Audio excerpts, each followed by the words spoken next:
सलाम Pakistan 24 news HD से मैं हूं आमिना असलम और मैं हूं हैदर अवान। हेडलाइंस आपने मुलाहिजा की। आप हमें यूट्यूब पर बराह रास्त भी देख सकते हैं। youtube.com/24newshd विजिट कीजिए। सबसे पहले बात करेंगे फरवरी से पेट्रोलियम मसनूआत की कीमतों में इजाफे की तैयारी कर ली गई है। ओगरा ने पेट्रोलियम मसनूआत की कीमतों में इजाफे की समरी पेट्रोलियम डिवीजन को भेज दी है। पेट्रोल 12 और डीजल 10 रुपए लीटर तक महंगा करने की तजवीज दे दी गई। अवैस कियानी हमारे साथ है। अवैस कियानी, एक नहीं दो नहीं 10 और 12 रुपए लीटर महंगा करने की तजवीज। बिल्कुल जी, 1 फरवरी से पेट्रोलियम मसनूआत की कीमतों में इजाफे का इम्कान है और ओगरा ने पेट्रोलियम मसनूआत की कीमतों की जो समरी है वो पेट्रोलियम डिवीजन को जो है वो भिजवा दी है। 12 रुपए पेट्रोल और डीजल जो है वो 10 रुपए फी लीटर तक जो है वो महंगा करने की तजवीज दी गई है।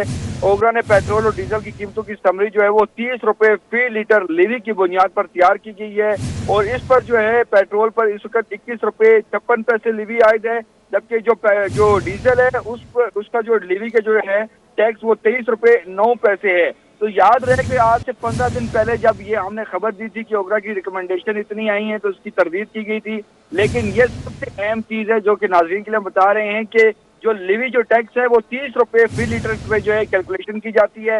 हालांकि ये टैक्स इतना है ही नहीं। इस वक्त लिवी जो है वो पेट्रोल पर 21 रुपए है और इस तरह डीजल पर 23 रुपए है, लेकिन ये जो वर्किंग बनाई गई है इनको इंस्ट्रक्शंस दी गई हैं ताकि ज्यादा तजवीज दी जाए, ताकि जब हम इजाफा करें तो आवाम को हम ये तासुर दे सकें कि हमने कम इजाफा किया है। तो ये मामलात हैं और एक दफा फिर पेट्रोल और डीजल जो है उसकी कीमतों में इजाफे का इम्कान है। इसका फैसला जो है वज़ीर आज़म करेंगे और उसके बाद जो वज़ारत खजाना है वो इसका नोटिफिकेशन जारी करेगा और 1 फरवरी से जो ये कीमतें जो है वो नई कीमतें जो है उनका इतलाक होगा। ठीक है अवैस कियानी, तफसीलात के लिए बहुत शुक्रिया।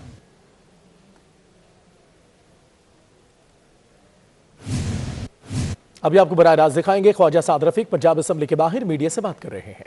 उन्हें भी समझ पाकिस्तान के साथ होके रहे कि अवाम की जो टैक्स पेइंग पैसे हैं एक बहुत बड़ी ये अमाउंट है जो इस तरह गई है, तो उसके ऊपर भी कोई बात करेगा कि नहीं करेगा। ब्रॉडशीट को बहुत उजरत में अदायगी की गई है। अब बातें खुल के सामने आ गई हैं कि एक पेपर पे कंपनी बनाई गई चंद रोज पहले, उसको मुशर्रफ साहब के दौर में कॉन्ट्रैक्ट दिया गया सिर्फ बुग़्ज़ नवाज शरीफ के अंदर, और उसके बाद मिस हैंडल किया गया सारे मामले को। अब फिर जो कुछ ब्रॉडशीट वालों ने कहा है मौजूदा हुकूमत के वज़रा के बारे में वो भी रिकॉर्ड का हिस्सा बन चुका है। और अगर नैब को जो दूसरों का एहतसाब करती है, इतना भी नहीं पता कि जब आप कोई अदायगी करते हैं तो पाकिस्तान में FBR का टैक्स कटता है, तो फिर ये बताइए कि ये जो 69 करोड़ रुपए की पेमेंट हो गई है बगैर FBR का टैक्स काटे, अब ये जो 69 करोड़ रुपया FBR को देने की बजाय उन्हें दे दिया गया है, इसका जिम्मेदार कौन है? क्या समझते हैं कि मौजूदा हालात में वज़ीर-ए-आज़म के खिलाफ PDM की नो कॉन्फिडेंस मोशन कामयाब हो जाएगी और ट्रांसपेरेंसी इंटरनेशनल की रिपोर्ट आई है उसके हवाले से? ट्रांसपेरेंसी इंटरनेशनल की रिपोर्ट जो है वो बड़ी अफसोसनाक है और आप ये देखें कि जनाब इमरान खान मुसलसल ये राग अलापते रहे हैं और अपने सियासी मुखालफिन के खिलाफ ट्रांसपेरेंसी इंटरनेशनल की रिपोर्ट्स को इस्तेमाल करते रहे हैं। अब मैं पहले भी कहा करता हूं कि करप्शन मंत्रा जो है ये इमरान खान का फेल हो गया है, अदालतों से भी पिट गया है, अवाम में भी पिट गया है। और ये करप्शन का जो राग अलापते थे अपने इक़्तिदार को हासिल करने के लिए, उसमें ये इसलिए नाकाम हुए हैं कि जिस अदारे का वो नाम लेते थे और रेफरेंस देते नहीं थकते थे, वो अदारा कह रहा है कि मौजूदा हुकूमत के दौर में करप्शन का रेट बढ़ गया है। इसके बाद इस पर हुज्जत तमाम हो गई है। बहुत मेहरबानी। लास्ट जिसमें नून लीग के लोगों के नाम है कि 50 लोग कब्जा माफिया हैं, तो आप क्या कहेंगे?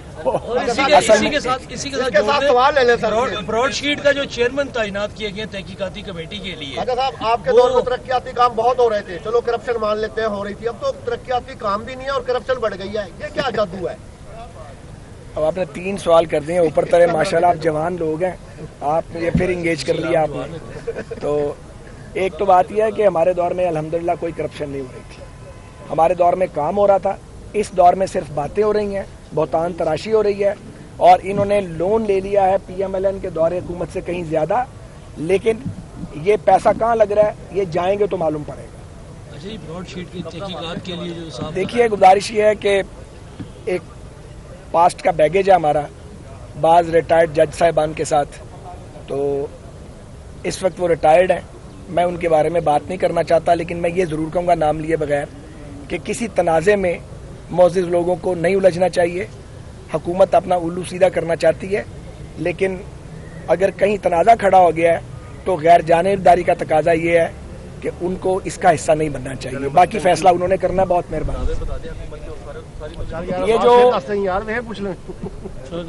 ये जो रहनुमा मुस्लिम लीग नून ख्वाजा साद रफीक मीडिया से गुफ्तगू कर रहे थे। आपने मुलाहिजा किया। आगे बढ़ते हैं, जाली पायलट लाइसेंस स्कैंडल की बात करते हैं।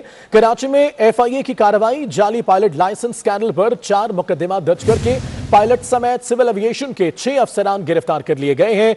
6 अफसरान को गिरफ्तार कर लिया गया इस स्कैंडल में। आपको बताएं, जाली पायलट लाइसेंस स्कैंडल, कराची में FIA की कार्रवाई। जाली पायलट लाइसेंस स्कैंडल पर 4 मुकदमा दर्ज करके पायलट समेत सिविल एविएशन के 6 अफसरान को गिरफ्तार कर लिया है।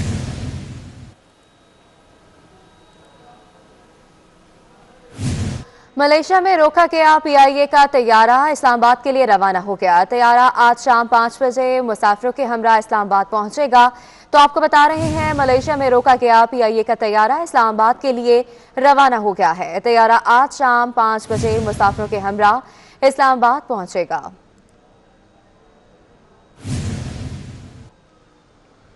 सिंध हुकूमत ने सुप्रीम कोर्ट के डैनियल पर कत्ल केस के मुल्जिमान की रिहाई के फैसले पर नजरसानी अपील दायर करने का फैसला कर लिया। नजरसानी अपील आइंदा हफ्ते दायर की जाएगी। तो आपको बता रहे हैं कि सिंध हुकूमत ने सुप्रीम कोर्ट के डैनियल पर कत्ल केस के मुल्जिमान की रिहाई के फैसले पर नजरसानी अपील दायर करने का फैसला कर लिया है।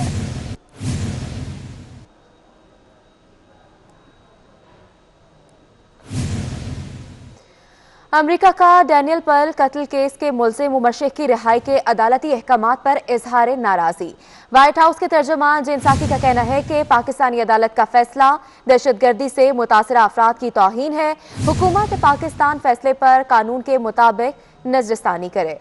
तो आपको बता रहे हैं, अमेरिका का डैनियल पर कत्ल केस के मुल्जिम उमर शेख की रिहाई के अदालती अहकामात पर इजहार नाराजगी सामने आया है। व्हाइट हाउस के तर्जुमान जिन साकी का कहना है कि पाकिस्तानी अदालत का फैसला दहशतगर्दी से मुतासरा अफराद की तौहीन है। हुकूमत पाकिस्तान फैसले पर कानून के मुताबिक नजरसानी करे। अमेरिका का डैनियल पर कत्ल केस के मुल्जिम उमर शेख की रिहाई के अदालती अहकामात पर इजहार नाराजगी सामने आया है। बढ़ते हैं, नारावाल के गांव अलीपुर सईदा में रीफिलिंग के दौरान दर्जनों गैस सिलेंडर फट गए। जोरदार धमाके से दुकान की छत भी उड़ गई। रेस्क्यू 1112 मौके पर पहुंची। तफसीलात के लिए बात करते हैं, यासिर अराफात हमारे साथ हैं। यासिर, बताएगा धमाके की वजूहात भी और कोई जानी या माली नुकसान तो नहीं हुआ?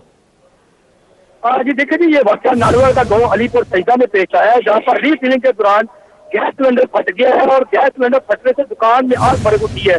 तेज आग ने देखते ही देखते दुकान को अपनी लपेट में ले लिया। जोरदार धमाके से सिलेंडर फटते रहे और दुकान की छत तक भी उड़ गई है। दुकान में गैस सिलेंडर होने की वजह से दर्जनों सिलेंडर जो है वो फट गए, जिसकी वजह से जो धमाके होते रहे और दुकान का जो छत भी उड़ गई। रेस्क्यू 1122 मौके पर पहुंच गई है। आग पर काबू पाने की कोशिश की जा रही है। यहाँ पर मैं आपको बताता चलूँ कि इस धमाके की वजह से कोई किसी किस्म का जानी नुकसान तो नहीं हुआ, लेकिन रेस्क्यू 1122 जो है आग पर मुसलसल काबू पाने की कोशिश की जा रही है, जिस पर अभी तक 2 घंटे के बाद जो है आग पर काबू नहीं पाया जा सका। तफसीलात के लिए शुक्रिया यासिर।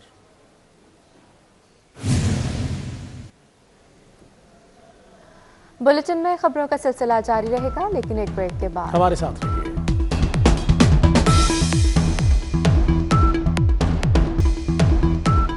ब्रेक के बाद आपको बताएं, ट्रांसपेरेंसी इंटरनेशनल ने तब्दीली सरकार में करप्शन बढ़ने का इंकशाफ कर दिया है। आलमी इदारे की सालाना रिपोर्ट के 2012 से 20 तक के अदाद-ओ-शुमार जान लेते हैं साथी एंकर ज़शान बशीर से। करप्शन कम नहीं हुई बल्कि मजीद बढ़ गई है, और ये है वो ग्राफ जो 2012 से लेकर 2020 तक वतन अजीज में होने वाली करप्शन का पता देता है। ट्रांसपेरेंसी इंटरनेशनल के रिपोर्ट के इस ग्राफ के मुताबिक 2012 में करप्शन में पाकिस्तान का 139वां नंबर था, और फिर 2013 में पुरअमन जमहूरी इंतकाल इख्तिदार हुआ और नून लीग ने मुल्क की बागडोर संभाल ली। देखिए, जरा गौर से इस ग्राफ को देखिए कि 2013 में यह ग्राफ महज गिरता ही नहीं बल्कि बहुत बुरी तरह से गिरता है, और इस बरस पाकिस्तान का नंबर हो जाता है 127।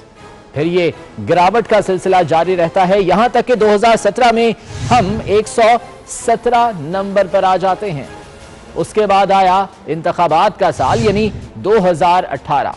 तब्दीली के इस बरस इस ग्राफ में कोई तब्दीली नहीं हुई, और फिर 2019 में तब्दीली सरकार में ये ग्राफ जामिद रहने या नीचे आने की बजाय मजीद ऊपर चला गया। यहां पर आपको ये बताते चलें कि ये ग्राफ हमारा नहीं है, ये ग्राफ है ट्रांसपेरेंसी इंटरनेशनल का।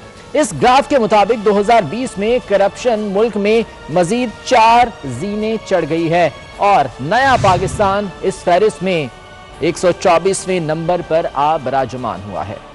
नाज़रीन, ये हैं हक़ाइक़ और हक़ाइक़ ही होते हैं, किसी की इख्तरा या झूठ का मंबा नहीं। तो हकाइक आपने मुलाहिजा किए। ट्रांसपेरेंसी ने किन बरसों के रिकॉर्ड का जायजा लिया? 24 न्यूज हकाइक और भी सामने ले आया।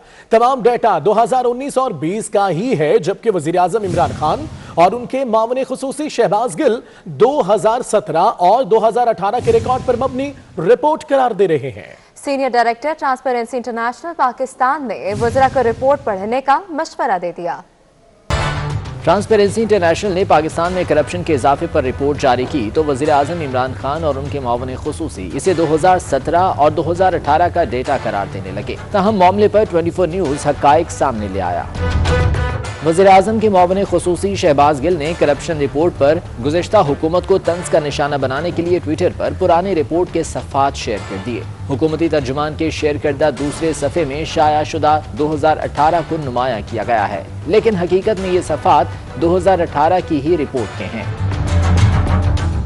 मामले खुसूसी ने जल्दबाजी में पुरानी रिपोर्ट तो शेयर कर दी, लेकिन शायद ताज़ा रिपोर्ट शेयर करना भूल गए, क्योंकि 2020 की रिपोर्ट में शाया शुदा डेटा 2019 और 2020 का ही लिखा हुआ है। ट्रांसपेरेंसी इंटरनेशनल की जानिब से जारी की गई ताज़ा रिपोर्ट में वाज़े तौर पर लिखा है कि ये 2020 की रिपोर्ट है। रिपोर्ट में यह भी दर्ज है कि करप्शन के पैमाने की रैंकिंग के लिए दिया गया डेटा 2019 और 2020 का है। ट्रांसपेरेंसी इंटरनेशनल ने पाकिस्तान में करप्शन का स्कोर और रेटिंग 8 शोबों में बदउनवानी के तासुर की बुनियाद पर की। किसी एक शोबे में 1 पॉइंट की भी बेहतरी नहीं हुई, उल्टा सरकारी शोबे में करप्शन में 5 दर्जे का इजाफा देखा गया।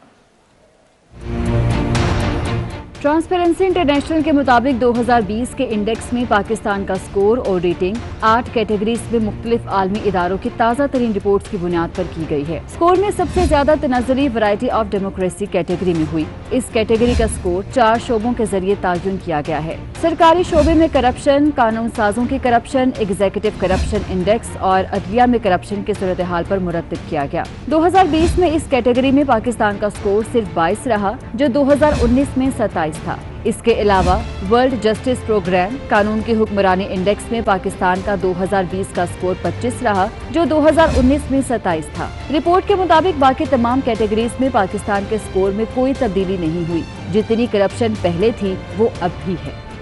कराची में कब्जा माफिया के बायस शहर की खूबसूरती मान पड़ने लगी है। फ्लाईओवर्स तो बन गए, लेकिन उनके नीचे की सड़कें टूट फूट का शिकार है। मुख्तलिफ इलाकों में फ्लाईओवर्स के नीचे कब्जा माफिया बराजमान है। सूरत हाल क्या है, जान लेते हैं समीन नवाज से। समीन, बताइएगा क्या क्या मसाइल देखने को मिल रहे हैं?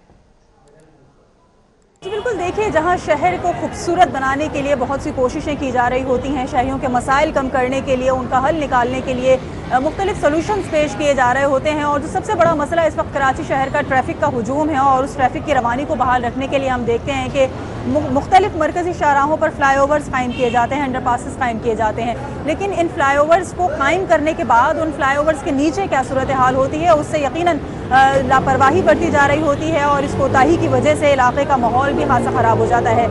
ऐसा ही कुछ हाल यहाँ का है। कराची के इलाके नीपा चौरंगी पर इस वक्त हम मौजूद हैं, और नीपा चौरंगी पर कायम किए जाने वाला ये फ्लाईओवर कई अरसे से ट्रैफिक की रवानी तो बहाल रखने में कामयाब है, लेकिन इस फ्लाईओवर के नीचे की जो सूरत हाल है, यहाँ के जो हालात हैं, वो बहुत ही नागुफ्ता हैं। इस फ्लाईओवर के नीचे न सिर्फ ये कि इलाके की सड़कें टूट फूट का शिकार हैं, वहाँ पर सीवरेज का पानी खड़ा हुआ है, बल्कि इस पुल के नीचे जा बजा हमें मुख्तलिफ लोग अपना कारोबार चलाते हुए नजर आते हैं, जिसकी वजह से लोकेलिटी ख़राब होती है। तो इस इलाके के रिहायशी हैं, जो लोग हैं, उनको यही कंप्लेंट्स होती हैं कि इस तरह के लोगों की वजह से न सिर्फ एक इलाके का माहौल ख़राब होता है, बल्कि इलाके की जो सिचुएशन है, जो हालात हैं, जो सूरत हाल है, वो भी खासी अबतर हो जाती है। लिहाजा जब ये फ्लाईओवर्स कायम किए जा रहे होते तो प्लानिंग में कुछ ऐसा हिस्सा रखना चाहिए कि इन फ्लाईओवर्स के नीचे भी कोई ना कोई खूबसूरती कायम करने के लिए। बहुत शुक्रिया अपडेट करने वक्त हुआ एक ब्रेक का, हमारे साथ रहिए।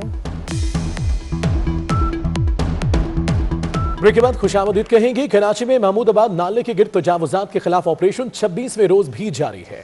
गुजर नाले के गिर्द भी ऑपरेशन के लिए मार्किंग का अमल शुरू कर दिया गया है। मजीद तफसीलात नवीद सदीकी से जान लेते हैं। नवीद, बताइएगा कितना काम मुकम्मल कर लिया गया है? जी बिल्कुल, महमूदाबाद नाले के अतराफ तजावुजात के खिलाफ जो ऑपरेशन है वो 26वें रोज़ भी जारी है। ये जो तजावुजात के खिलाफ ऑपरेशन है आखिरी मराहिल में दाखिल हो चुका है। अब तक जो है 235 के करीब जो पक्की तजावुजात थी उनका खात्मा किया जा चुका है। अब जो सिर्फ 3 जो इमारतें ऐसी हैं जिनको मिसमार किया जाना बाकी, जिसके बाद जो इलाका है उसको पक्की तजावुजात से क्लियर कर दिया जाएगा और जो मुकम्मल इलाका है वो FW और NDMA के हवाले कर दिया जाएगा। जिसके बाद नाले की सफाई और चौड़ाई का काम जो है वो जो है मुकम्मल तौर पर NDMA और FW पर जो है अंजाम देगी। दूसरी जानिब KMC काम की जानिब से जो गुज्जर नाला है उस पर जो मार्किंग का अमल है वो भी शुरू कर दिया गया है। 26 किलोमीटर पर मुश्तमिल जो नाला है उसकी मार्किंग के लिए मुख्तलिफ टीमें तश्कील दे दी गई हैं। अब तक जो है 1100 से ज़ायद जो मकानात हैं उनकी जो है मार्किंग मुकम्मल कर ली गई है। जबकि इम्कान जाहिर किया जा रहा है कि जैसे ही जो है महमूदाबाद ऑपरेशन जो मुकम्मल होगा उसके बाद इस ऑपरेशन का जो है बाकायदा आगाज़ कर दिया जाएगा और महमूदाबाद नाले के बाद गुज्जर नाले को भी जो है तजावुजात से जो है वो पाक किया जाएगा और मॉडल नाला जो है बनाया जाएगा। जी बहुत शुक्रिया। कराची से गवादर तक 3 रोज़ा रैली का आगाज हो गया है। रैली का मकसद दुनिया के सामने पाकिस्तान का पॉजिटिव इमेज पेश करना है। तफसीलात के लिए ये रिपोर्ट देखिए। पाकिस्तान का मस्बत चेहरा दुनिया के सामने पेश करने के लिए हैवी बाइक्स पर नौजवानों ने और गाड़ियों में फैमिलीज ने सफर का आगाज किया। के 50 से ज्यादा राइडर्स पर मुश्तमिल दस्ते में इस्लामाबाद और लाहौर के शहरी भी शामिल हैं। राइडर्स का कहना है दुनिया को पैगाम देना चाहते हैं पाकिस्तान पुरअमन मुल्क है। तुर्का का कहना था कि पाकिस्तान बहुत खूबसूरत है और हम इस रैली के जरिए मुल्क की खूबसूरती को उजागर करना चाहते हैं। शुरू हुआ था 8 गाड़ियों से 2016 में, अब ये 5वां साल है। अब तकरीबन 100 व्हीकल्स हैं, 50 बाइकें, 50 एक गाड़ियाँ हैं। पूरे पाकिस्तान से लोग आए हैं, इस्लामाबाद से, लाहौर से, उनकी बाइकें भी वहाँ से आई हैं, गाड़ियाँ भी आई हुई हैं। कराची की जो कोस्ट लाइन है जो बलूचिस्तान में मर्ज होती है वो इंतहाई खूबसूरत है।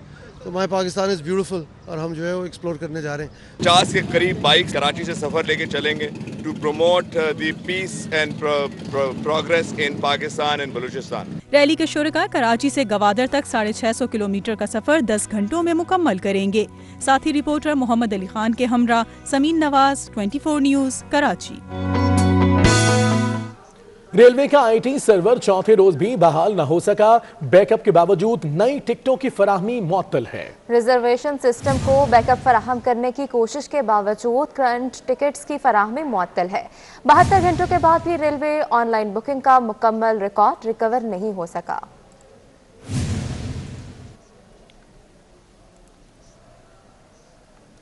रावलपिंडी रिंग रोड मंसूबे के दौरान कदीम बरगद के दरख्त को बचाने की कोशिशें की जा रही हैं। दरख्त को कटाई से बचाने के लिए हुकाम सर्वे कर रहे हैं। मजीद जानते हैं उस्मान जावेद से। जी उस्मान।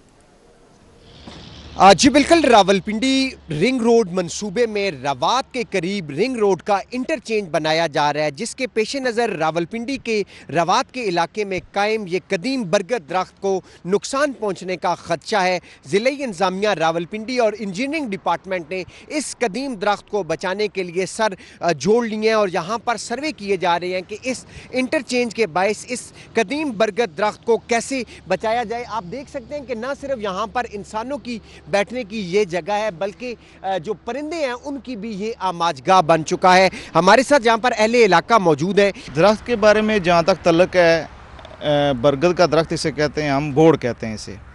तो मैंने होश संभाला है तो इस दरख्त को मैं इसी तरह देख रहा हूँ। यहाँ पे हम पले बड़े हैं, खेले हैं इसके नीचे। तो हमारे बुज़ुर्ग भी बताते हैं उन्होंने इसे इसी तरह देखा है। ये एक सेहतमंद दरख्त है।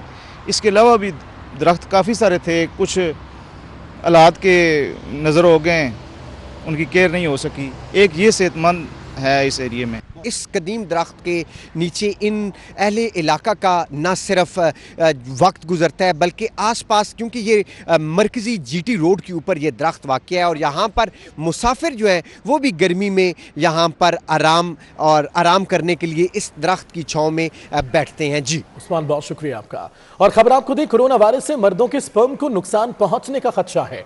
माहिरीन की नई तहकीक में कहा गया है कि वायरस से मर्दों की फर्टिलिटी सलाहियत में कमी हो सकती है। वायरस बिलखुसूस बुजुर्गों और तिबी मसाइल के शिकार अफराद में सांस की बीमारी का भी सबब बनता है। कोरोना वायरस से मर्दों में स्पर्म को नुकसान पहुंचने का खदशा है। माहिरीन की नई तहकीक में कहा गया है कि वायरस से मर्दों की फर्टिलिटी सलाहियत में कमी हो सकती है। वायरस बिलखुसूस बुजुर्गों और तिबी मसाइल के शिकार अफराद में सांस की बीमारी का भी सबब बन सकता है। तो ये नुकसान है कोरोना वायरस का। बुलेटिन आपने मुलाहिजा किया। न्यूज़ स्टूडियो से फिल वक्त कितना एक ब्रेक के बाद हेडलाइंस।